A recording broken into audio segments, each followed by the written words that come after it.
C'est un deal entre eux. Une fois sur deux, l'un court et l'autre ravitaille. Magali ira au charbon sur les 50 derniers kilomètres de la Zambocale, entre Tête-Dure et la Redoute. Jérôme, ex-grand champion de bicross, s'occupera lui de la logistique et des enfants.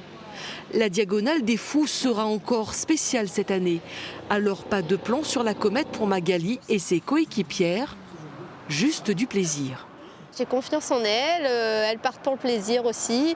Et voilà, on est toutes les quatre des mamans qui ont des enfants assez jeunes, donc on n'a pas forcément autant de temps qu'on voudrait pour s'entraîner, mais on en a suffisamment pour aller prendre du plaisir sur la course. Il y a encore beaucoup d'inconnus, dit la jeune femme, qui après un grand raid et plusieurs mascareignes, se lance sur son premier relais. C'est vrai que le Grand Raid, ça a tendance à être une fête pour la Réunion, pour toute la Réunion. Alors, est-ce qu'on aura la même mobilisation? Est-ce que les gens pourront venir? Est-ce que ça sera vraiment la fête comme on l'a connue avant?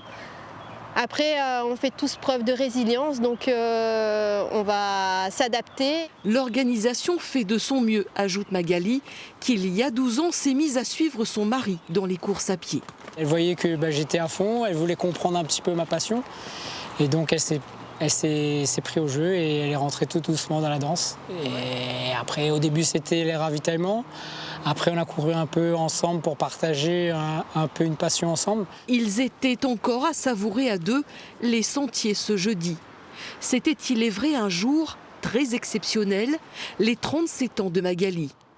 Jérôme lui a offert en cadeau la beauté des montagnes et le chant des oiseaux.